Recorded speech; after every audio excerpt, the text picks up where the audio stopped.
अक्सर कहते हैं इश्क का रास्ता सीधा नहीं होता, और जब यह रास्ता छुप छुप कर तय किया जाए तो वह मोहब्बत नहीं, एक खतरनाक जाल बन जाती है। शादीशुदा केहर सिंह ने मोहब्बत और वासना के जाल में किरण को फंसा तो लिया, लेकिन वही रिश्ता एक दिन उसके लिए मौत का फंदा बन गया। प्यार से शुरू हुआ यह सिलसिला कब धोखे, डर और खून की साजिश में बदल गया, किसी को अंदाजा भी नहीं था। लोग कहते हैं जिस आग से रोशनी मांगी जाए वही आग घर भी जला सकती है। केहर सिंह के साथ भी कुछ ऐसा ही हुआ। बाहर से सब कुछ सामान्य लग रहा था, लेकिन भीतर ही भीतर वह एक ऐसे तूफान को जन्म दे रहा था जिसने उसकी जिंदगी और प्रतिष्ठा दोनों को निगल लिया। आखिर क्या था वह गुनाह जिसने हर सुनने वाले की रूह कपा दी? कैसे एक अवैध रिश्ता खौफनाक अपराध की तरफ ले गया, और इस केस ने क्या नया मोड़ लिया? सारे रहस्य से पर्दा उठेगा। बस जुड़े रहिए हमारे साथ, क्योंकि यह कहानी आपके होश उड़ा देगी। नमस्कार मेरे प्यारे भाइयों और बहनों, मैं विवेक कुमार। क्राइम की कहानी के नए एपिसोड में आप सभी लोगों का हार्दिक स्वागत है। कहानी में आगे बढ़ने से पहले आप लोगों से रिक्वेस्ट है कि मेरे दूसरे चैनल को सब्सक्राइब करना ना भूले। मेरे दूसरे चैनल का लिंक आपको डिस्क्रिप्शन बॉक्स में मिल जाएगा।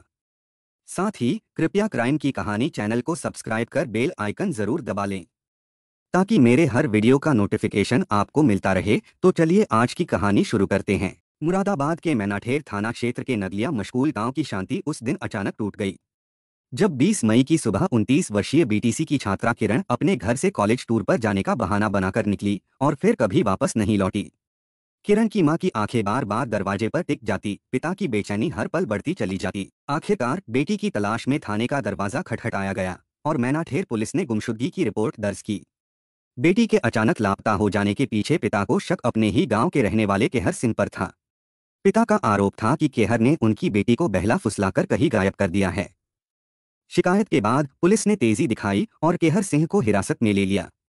थाने की चारदीवारी में हुई पूछताछ ने इस रहस्य पर से धीरे धीरे परतें हटाना शुरू किया। आखिरकार दबाव में आकर केहर सिंह ने चुप्पी तोड़ी। उसने जुर्म कबूल किया। उसने पुलिस को बताया कि किरण के पिता ने उसकी शादी कहीं और तय कर दी थी। लेकिन यह तो बस शुरुआत थी। केहर सिंह ने क्या कुछ किया था और उसने कौन सा जुर्म कबूल किया, इसको ठीक से जानने के लिए केहर सिंह और किरण के जिंदगी के अतीत में चलते हैं। 20 मई 2025 की बात है। अपने प्रेमी केहर सिंह के बुलावे पर किरण जैसे ही उसके कमरे में पहुंची, उसके चेहरे पर लाली दौड़ गई। आखिरकार यह वही इंसान था जिससे वह सच्चा प्रेम करती थी। दरवाजा बंद होते ही केहर ने उसे अपनी बाहों में कस लिया और उसके होंठों पर लगातार 2-3 चुंबन जड़ दिए। किरण हल्की मुस्कान के साथ उससे अलग होकर बोली, अब और देरी मत करो, पेरेंट्स ने मेरा रिश्ता तय कर दिया है। केहर ने गंभीर स्वर में कहा, उसी बारे में जरूरी बात करने के लिए तो तुम्हें यहाँ बुलाया है। कमरे की चारदीवारी और बाहर पसरा सन्नाटा मानो उनकी गुप्त मुलाकात का गवाह बन रहा था। किरण ने चारों ओर नजर दौड़ाई और धीरे से बोली, यह जगह अच्छी है, शांत भी, यहाँ पढ़ाई अच्छी होती होगी। हाँ, मुरादाबाद शहर के मिलन विहार के अच्छे इलाकों में इसकी गिनती होती है। केहर के शब्दों में एक अजीब सी तसल्ली थी। अच्छा, किरण ने आश्चर्य से कहा। कुछ पल ठहरकर केहर बोला, मैं तुम्हारे लिए कुछ खाने को लाता हूँ, फिर इत्मीनान से बातें करेंगे।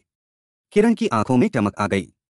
हाँ, मैं तो कब से तुमसे मिलने को बेचैन हो रही थी। तुम्हें एक खुशखबरी भी सुनानी थी। केहर ने चौंकते हुए पूछा, खुशखबरी? कैसी खुशखबरी? किरण ने झिझकते हुए मगर मुस्कान छिपाते हुए कहा, अरे भूल गए, मैंने तुम्हें फोन पर बताया था, मेरी मेंस्ट्रुएशन 2 महीने से नहीं हुई। लगता है प्रेग्नेंट हो गई हूँ। यह सुनते ही केहर का चेहरा जैसे सन्न रह गया। केहर बोला, क्या कहा? फिर से तो कहना, ऐसा नहीं हो सकता। शायद तुमने ठीक से गोलियां नहीं खाईं।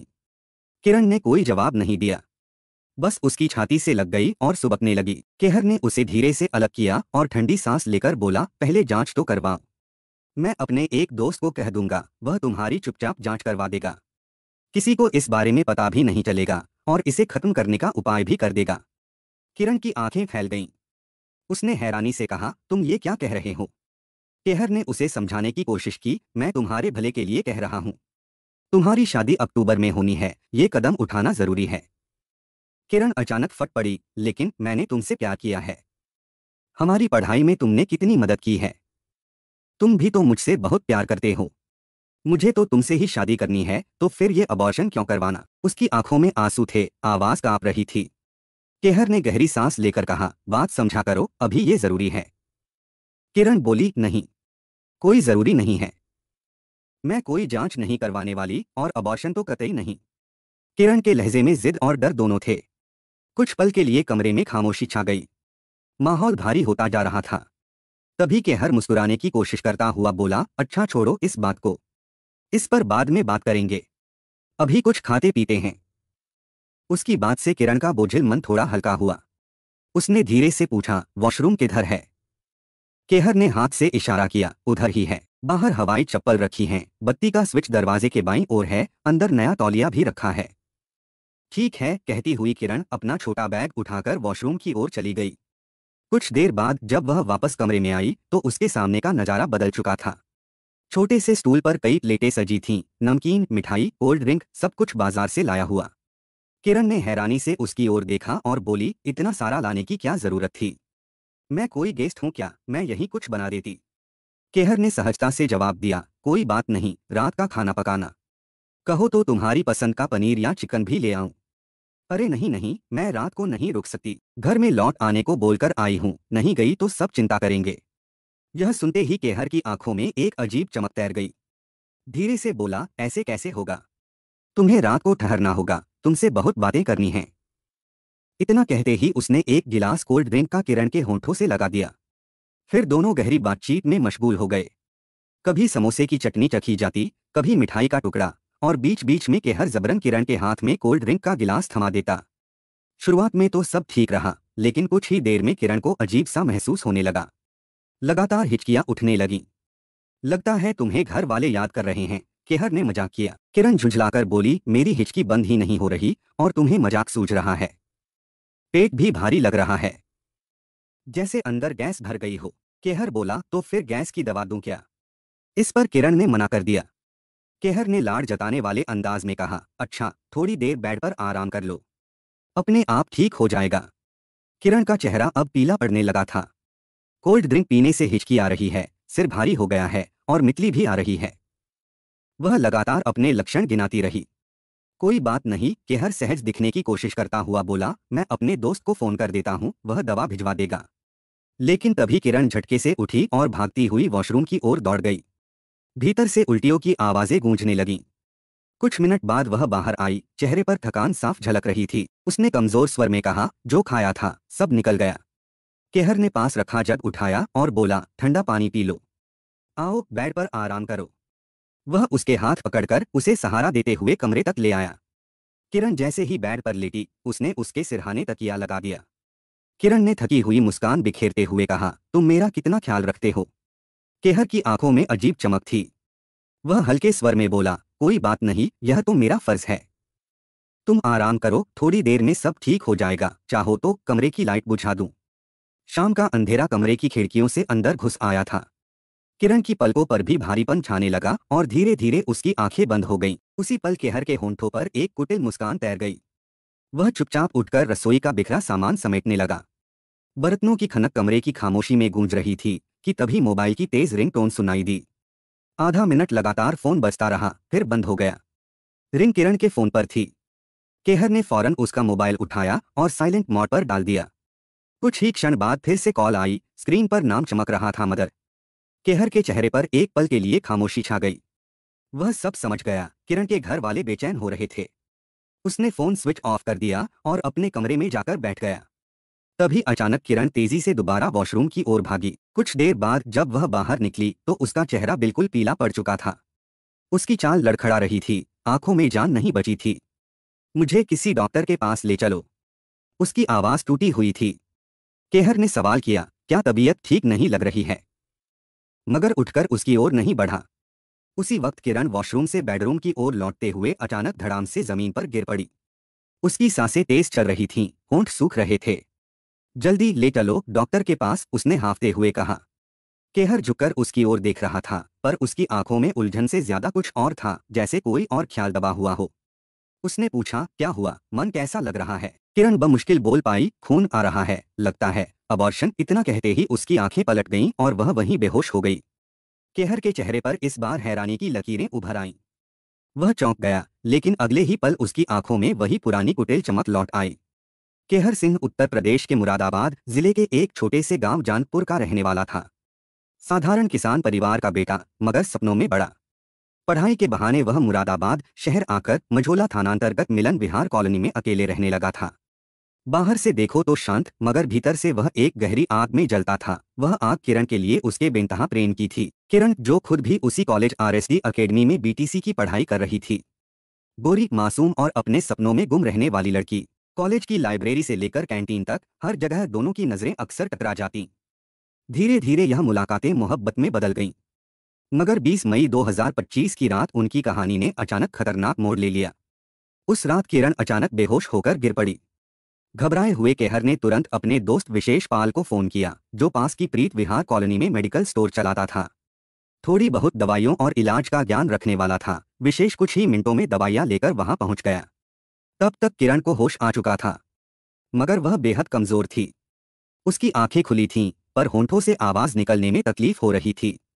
सिर्फ हाथ के इशारे से उसने पानी मांगा। उधर दूसरी ओर किरण जब रात तक घर नहीं लौटी तो उसके घरवाले परेशान हो उठे। बार बार फोन मिलाते, मगर हर बार वही सन्नाटा, फोन स्विच ऑफ है। सुबह घर से निकलते वक्त किरण ने अपने पापा से कहा था, कॉलेज से टूर जा रहा है, रात तक लौट आऊंगी। लेकिन जब वह तय समय तक घर नहीं लौटी और मोबाइल भी बंद मिला तो शक गहराने लगा। बेचैन पिता ने आखिरकार हिम्मत जुटाकर मैनाठेर थाने में गुमशुदगी की रिपोर्ट लिखवाई। साथ ही एक नाम भी उछाल दिया, जांगपुर निवासी केहर सिंह। आरोप था, किरण को उसी ने अगवा किया है। किरण के लापता होने की खबर अब पूरे इलाके में फैल चुकी थी। परिजनों की बेचैनी और बढ़ गई थी। इसी बीच सूचना बिलारी सर्किल के CO राजेश कुमार तिवारी तक पहुंची। उस वक्त वे दूसरे थानों की रूटीन चेकिंग पर निकले थे, मगर जैसे ही उन्हें यह पता चला कि उनके क्षेत्र के नदलिया गांव की 29 वर्षीय छात्रा गायब है, उन्होंने मामले को हल्के में नहीं लिया। उन्होंने तुरंत इसकी जानकारी मुरादाबाद के SP देहात कुंवर आकाश सिंह को दी। SP खुद मौके पर पहुंचे और सबसे पहले किरण के बारे में विस्तार से जानकारी ली। उसकी पढ़ाई, उसका स्वभाव, दोस्तों से रिश्ते और सबसे बढ़कर उसकी हाल की गतिविधियां। इसके बाद उनकी नजरें उस नाम पर टिक गईं, जिसे किरण के पिता ने शिकायत में दर्ज कराया था, केहर सिंह। CO राजेश तिवारी के नेतृत्व में एक विशेष पुलिस टीम बनाई गई। टीम की कमान मैनाठेर थाने के SHO किरणपाल सिंह को दी गई। जांच शुरू हुई तो कई चौंकाने वाले तथ्य सामने आए। पता चला कि केहर सिंह एक विवाहित युवक है और उसके बच्चे भी हैं। इसके बावजूद वह उसी कॉलेज की छात्रा यानी किरण पर अपना दिल हार बैठा था। पुलिस जब गहराई में गई तो उसके छात्र जीवन की कहानियां भी सामने आने लगीं। कभी गंभीर पढ़ाई करने वाला युवक तो कभी अजीबोगरीब हरकतों के लिए चर्चा में रहने वाला। लेकिन अब वह मुख्य अभियुक्त के तौर पर पुलिस की पकड़ से बाहर था। किरण के पिता ने रिपोर्ट में साफ साफ लिखवाया, केहर सिंह ने मेरी बेटी को बहलाकर फुसलाकर अगवा कर लिया है। इस बयान ने पुलिस का रुख और सख्त कर दिया। टीम ने सबसे पहले जानपुर में उसके पैतृक घर पर दबिश दी, मगर वहां तो ताले ही मिले। केहर सिंह यहां रहता ही नहीं था। पड़ोसियों से पता चला कि वह लंबे समय से अपने बच्चों के साथ मुरादाबाद के थाना मझोला क्षेत्र की मिलन विहार कॉलोनी में किराए के मकान में रहता है। जब पुलिस वहां पहुंची और घर का दरवाजा खुलवाने की कोशिश की तो सामने वही नजारा था जिससे पूरा माहौल सनसनीखेज हो गया। मकान में ताला लटक रहा था। परिवार समेत केहर सिंह फरार हो चुका था। पुलिस ने केहर सिंह का पता लगाने के लिए मुखबिरों की भी मदद ली। हर राह, हर मोड़ पर उसकी हलचल पर निगाह रखी जा रही थी। 3 हफ्ते तक लगातार खोजबीन के बाद 13 जून 2025 को पुलिस को सफलता मिली। केहर सिंह उसी समय गिरफ्तार हुआ जब वह अपने गांव परिवार से मिलने गया था। मैनाठेर पुलिस ने उसे तुरंत थाने ले आई। इस गिरफ्तारी की सूचना SHO किरणपाल सिंह ने उच्च अधिकारियों को दी। जैसे ही सूचना पहुंची, बिलारी के CO राजेश कुमार तिवारी और SP देहात कुंवर आकाश सिंह भी थाने पहुंच गए। थाने में केहर सिंह से कड़ाई से पूछताछ शुरू हुई। शुरू में वह जितना हो सके उतना आधे अधूरे जवाब देता रहा, बार बार खुद को निर्दोष साबित करने की कोशिश करता रहा। मगर जैसे ही उसे एहसास हुआ कि पुलिस के पास उसके बारे में कई ठोस सबूत और जानकारियां मौजूद हैं, उसके चेहरे पर उसका असली चेहरा उभर आया। चापलूसी, मक्कारी और क्रूरता का एक ऐसा रूप जिसे देखकर सभी सन्न रह गए। कड़ाई से पूछताछ के बीच केहर सिंह टूट गया और बोला, साहब बताता हूँ, किरण के बारे में मैं अब क्या बताऊं, वह तो अब इस दुनिया में ही नहीं है। CO तिवारी चौंकते हुए बोले, क्या कहते हो? केहर ने डर और झिझक के साथ जवाब दिया, सच कहता हूं सर, वह अब जीवित नहीं है। उसकी मौत हो चुकी है। CO ने तुरंत कई सवालों की झड़ी लगा दी, कैसे मरी, कब मरी, क्या तुमने उसे मार डाला? केहर सिंह उन सवालों की बौछार से घबरा गया। उसकी आंखों में डर और पछतावे का मिला-जुला भाव साफ दिखाई देने लगा। सहमता हुआ केहर सिंह धीरे धीरे बोला, सर, वह अचानक बीमार हो गई थी। उसे ब्लीडिंग होने लगी थी। हमने उसे बचाने की बहुत कोशिश की। ग्लूकोज चढ़वाया, अस्पतालों में भर्ती करवाया।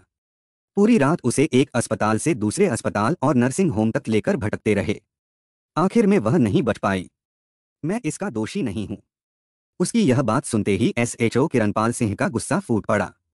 उसने केहर के गाल पर जोरदार तमाचा जड़ दिया।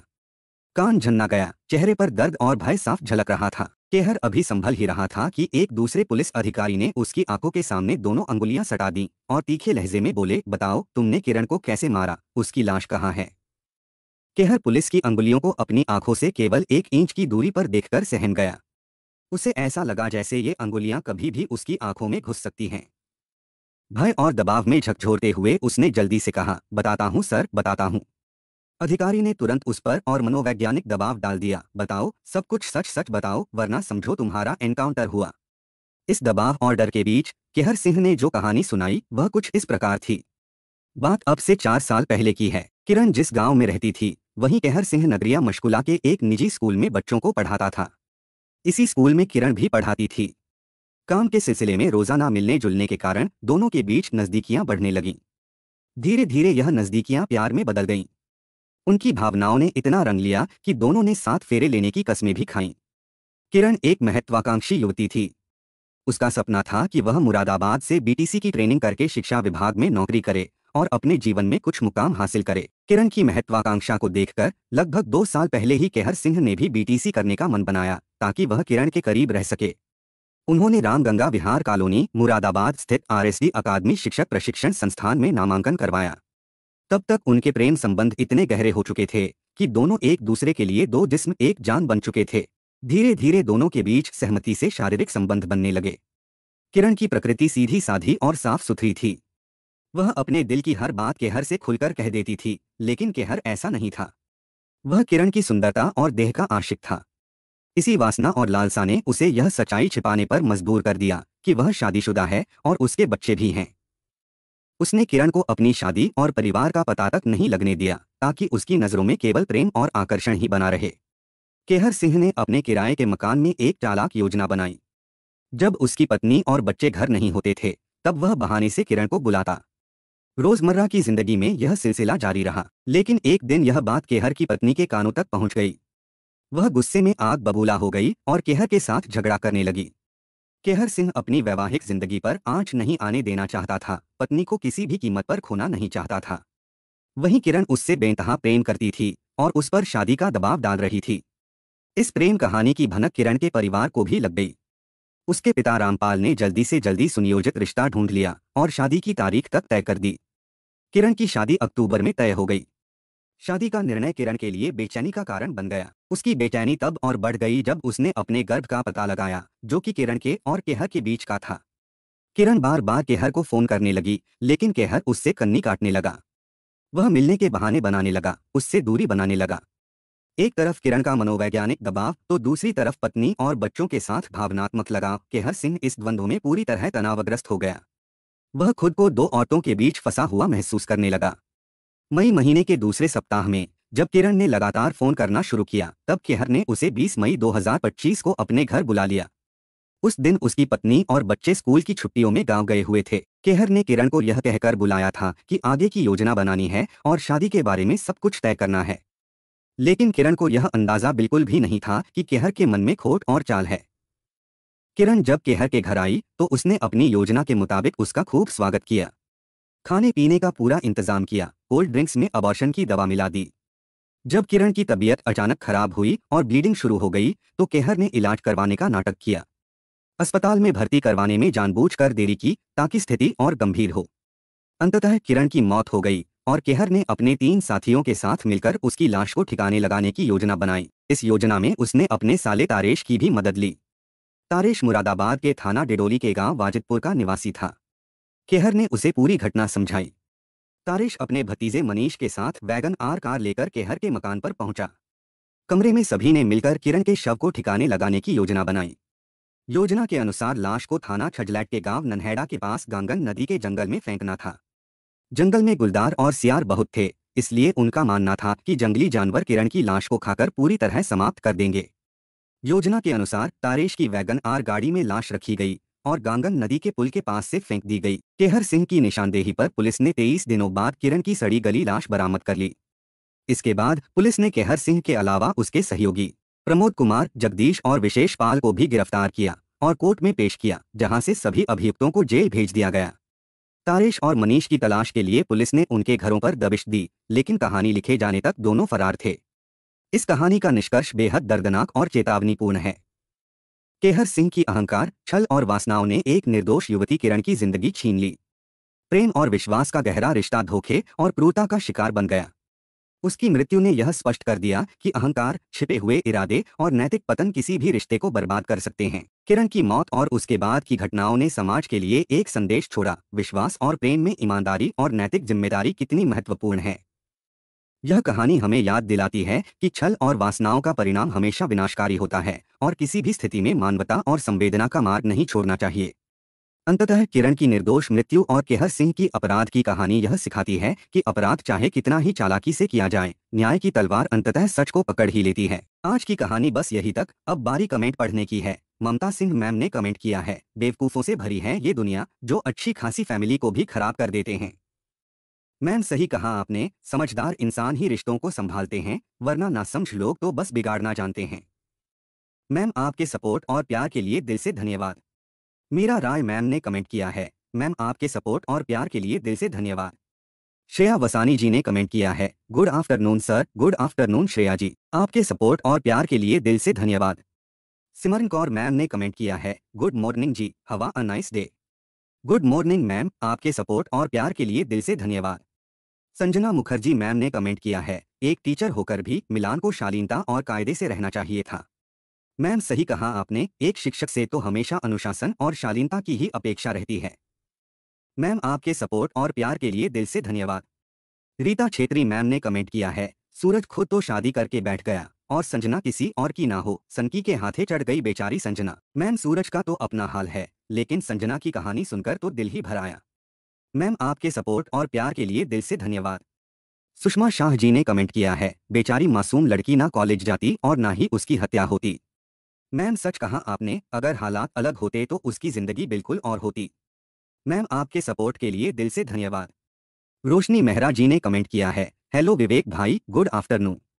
गुड आफ्टरनून सिस्टर, आपके सपोर्ट के लिए दिल से धन्यवाद।